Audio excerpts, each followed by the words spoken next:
اور اس کے ساتھ ساتھ ٹیکنالوجی آئی. آج کرکٹ کے میچ میں جو آپ کرکٹ دیکھتے ہیں، ٹیکنالوجی اور نیوٹرل امپائرز کی وجہ سے جو جیتتا ہے اور جو ہارتا ہے سب تسلیم کر لیتے ہیں. یہی میری کوشش تھی اس کی الیکٹرانک ووٹنگ مشینز پہ. لیکن کس نے اس کو روکا؟ یہ دو جماعتوں نے روکا. ان دونوں نے پورا زور لگایا اس تک یہ نہ آئے مشینز. اور ان کے ساتھ کون ملا ہوا تھا؟ جس نے اب ان کے ساتھ مل کے یہ فیصلہ کیا ہے، الیکشن کمیشن آف پاکستان. انہوں نے ان کے ساتھ مل کے پوری طرح سیبوٹاج کیا کہ ہم کسی طرح الیکٹرانک ووٹنگ مشین نہ لائیں. اس سے اب صرف یہ سوچیں کہ اس کو مجھے کیا فائدہ تھا، اس کا مجھے نیوٹرل امپائرز کا کیا فائدہ تھا. اور اس کا صرف مقصد یہ تھا کہ کنٹرول ہو سکتے ہیں. میرے پاکستانی قوم، آپ کنٹرول ہو سکتے ہیں. اس کا مطلب یہ کہ آپ اپنی ووٹ سے اپنے ملک کے فیصلے نہیں کر سکتے. آپ حکومتوں کو گرار اٹھا نہیں سکتے، کیونکہ وہ یہ کنٹرول کر لیتے ہیں الیکشن کہ فلانے کو اتنی سیٹس دے دو، اچھا اس کو اتنی سیٹس دے دو.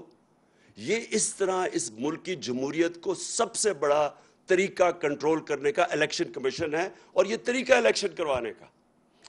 اب مجھے یہ بتائیں، جب سے میں جانتا ہوں سینٹ کے الیکشن میں پیسہ چلتا ہے. سینٹ کے الیکشن کے اندر ایم پیز کو خریدا جاتا ہے. ہر جگہ نہیں، کئی جگہ بہت زیادہ پیسہ دیتے ہیں. ہم نے اپنے 20 ایم پیز کو پختونخوا سے نکالا جو بکے سینٹ کے الیکشن میں.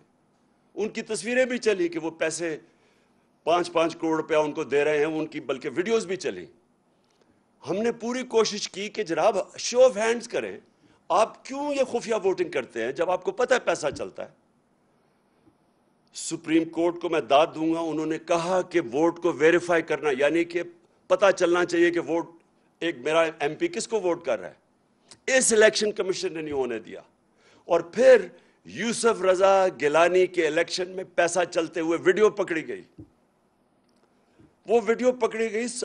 دنیا میں سوچیں کہ کیا ہوتا کہ اگر آپ کا ایک ایم پی پیسے لے رہا، سینیٹر پیسے لے کے بن رہا ہوتا. سوچیں کسی بھی مہذب معاشرے میں اس کا کیا ری ایکشن ہونا تھا.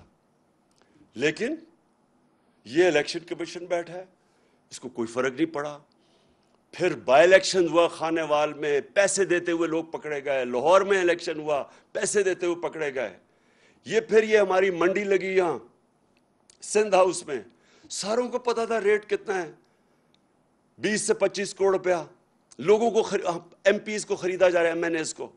کوئی الیکشن کمیشن کو فرق نہیں پڑا، کوئی کسی کو میڈیا، یعنی جو اس ملک کے اندر سوچے ہمارے بچے دیکھ رہے تھے، اس ملک کی یوتھ دیکھ رہی ہے. کوئی کسی کو ان کو ایسے الیکشن کمیشن کو شرم نہیں آئی کہ یہ اس کا کیا مثال جا رہا ہے کہ ہمارے ایم این ایز بک رہے ہیں. وہ لوگ جنہوں نے پبلک ریپریزنٹیٹیوز، پبلک کے فیصلے کرنے ان کی بہتری کے لیے، وہ پیسے پہ بک رہے ہیں. کوئی ایکشن نہیں لیا گیا، کیونکہ بدقسمتی سے یہاں ابھی بھی پوری کوشش وہ قوتیں بیٹھی ہوئی ہیں اس ملک میں، یہ کرپٹ لوگوں کے علاوہ، جو کنٹرول کرنا چاہتی ہیں آپ کو، اس ملک کو کنٹرول کرنا چاہتی ہیں، عوام کی رائے کو کنٹرول کرنا چاہتی ہیں. یہ کبھی بھی اس ملک کو، جو میں آج کہہ رہا ہوں، حقیقی آزادی تب ملے گی جب ایک آدمی گاؤں سے اٹھ کے جب اپنی ووٹ کہے گا کہ ہاں میری ووٹ سے یہ ملک میں آپ تبدیلی لا سکتا ہوں. کیوں اتنی کم ہے ووٹنگ پاکستان میں؟ ساتھ والے ملک میں 70% ووٹنگ ہے. کئی ملکوں میں ووٹنگ دیکھیں کتنے لوگ نکلتے ہیں. کیوں نہیں ہمارے لوگ نکلتے؟ کیونکہ وہ سمجھتے ہیں ہماری ووٹ سے فرق ہی کچھ نہیں پڑے گا، اس لیے لوگ نہیں نکلتے. اور وہ یہ الیکشن کمیشن کی جو حرکتیں ہیں، اس کی وجہ سے یہ کنٹرول کرتے ہیں بیٹھ کے. یہ جمہوریت نہیں آنے دیتے. حقیقی جمہوریت کا مطلب حقیقی آزادی. تو میں یہ صرف آپ کو یہ سیناریو بتایا کہ اس ملک کے اندر ہم کس قسم کی جنگ لڑ رہے ہیں. اب آ جائیں کہ پولیٹیکل پارٹیز، اگر ایک پولیٹیکل پارٹی نے فنکشن کرنا ہے تو اس کو پیسہ چاہیے. پیسے کے بغیر کیسے پارٹی چل سکتی ہے؟ اور پارٹیز کیوں نہیں، آپ یہ بھی سوچیں کہ بڑے بڑے لوگ آئے اس ملک کے اندر، بڑے بڑے نام آئے، ہیروز تھے پاکستان کے، air marshal Asghar Khan, AQ Khan, اور میں کتنوں کے نام لوں جو بڑے نام تھے جنہوں نے اپنی پولیٹیکل پارٹیز بنائیں لیکن نہیں چل سکے۔ کیوں نہیں چل سکے؟ کیونکہ پولیٹیکل پارٹی کو پیسہ چاہیے ہوتا ہے۔ اب پیسہ کیا ہو گیا ہے؟ یہ جو دو مافیاز ہیں ان کے پاس پیسہ ہے، ان کی پارٹیز کے پاس پیسہ ہے، لیکن دوسرے کدھر سے پیسہ لے کے ان کا مقابلہ کرنے کے لیے؟ سب کو پتہ ہے کہ جب نواز شریف آیا پاکستان کی پولیٹکس میں 1985، جو بھی پاکستان کی پولیٹکس سمجھتا ہے 1985 کو یاد رکھیں، وہ تھا جب ہماری پولیٹکس بدلی ہے اس ملک میں، جب سے انہوں نے ضیاء الحق نے نواز شریف کو لے کے آیا۔ اس کو تو سیاسی آدمی نہیں تھا، اس کی تو حلقہ ہی نہیں تھا، تو وہ کیسے پولیٹیشین بنا؟ پیسے چلا کے، پلاٹس دے کے، رشوتیں دے کے۔ ادھر سے پاکستان کی پولیٹکس اور ہی مہنگی ہونی شروع ہو گئی۔ تو جو لوگ اس سے پہلے پولیٹکس کا سوچ بھی سکتے تھے، جو عام مڈل کلاس یعنی جو تنخواہ دار یا جو پروفیشنلز، ان کے لیے پولیٹکس اتنی مہنگی ہوگی کہ وہ پولیٹکس سے باہر ہونا شروع ہو گئے، اور یہ دو مافیاز بیٹھ گئے۔ میں جب پولیٹکس میں آیا تو 14 سال تک ہماری پارٹی چھوٹی رہی۔ وہ کیوں چھوٹی رہی؟ کیونکہ بڑا مشکل تھا پیسہ اکٹھا کرنا، کیونکہ لوگ ابھی تک، میں تو عوام کے پاس سے گیا پیسے اکٹھے کرنے، اور تو میں تو پہلے دن سے ان دونوں کو مافیاز کو چیلنج کر رہا تھا، تو ہمارے لیے پیسہ اکٹھا کرنا بڑا مشکل تھا۔ اللہ کا کرم ہوا تب بھی اس نے لوگوں کے دل بیدار کیے، لوگوں کے دل موڑے، اور لوگوں نے پیسہ دینا شروع کیا۔ سب سے پہلے پیسہ کس نے دیا؟ بیرون ملک پاکستانیوں نے۔ انہوں نے کیوں پیسہ دیا؟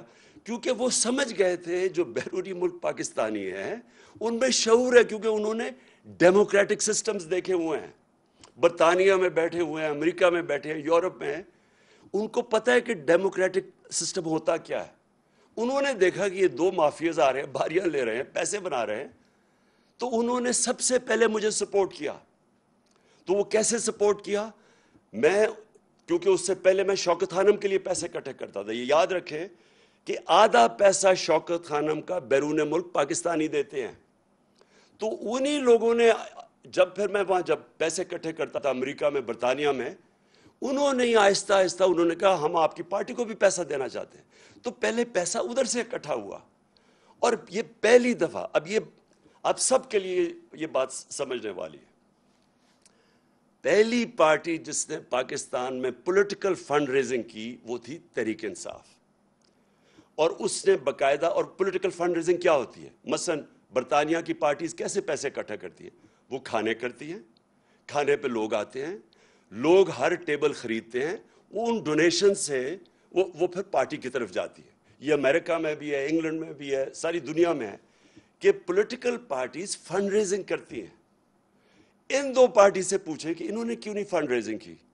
کیونکہ ان دو پارٹیز کو کوئی پیسہ دے گا ہی نہیں۔ ان سے پوچھے ہم کیوں کہتے گئے کہ ہمارے کیس بھی سنیں اور ان دونوں پارٹیز کے کیس بھی سنیں، لیکن اس الیکشن کمیشن نے جبکہ 2 دفعہ عدالتوں نے کہا کہ ہمارے اکٹھے کیسز سنیں، اس نے یہ بل اور نہ ہی اس نے سننے ہیں، کیونکہ جس دن آپ سب کو پتا چلا کہ ان کی فنڈ ریزنگ کیا ہے، آپ کو حیرت ہوگی کہ پیسے کیسے اکٹھے کرتے ہیں۔ آپ سوچیں گے کہ یہ چلتی کیسے ہیں پارٹیز، کیونکہ ان کے پاس کوئی ڈونر بیس ہی نہیں ہے۔ ہمارے پاس 40,000 ڈونر بیس ہے۔ مجھے یہ بتائیں ان کو کون لوگ ڈونیٹ کرتے ہیں؟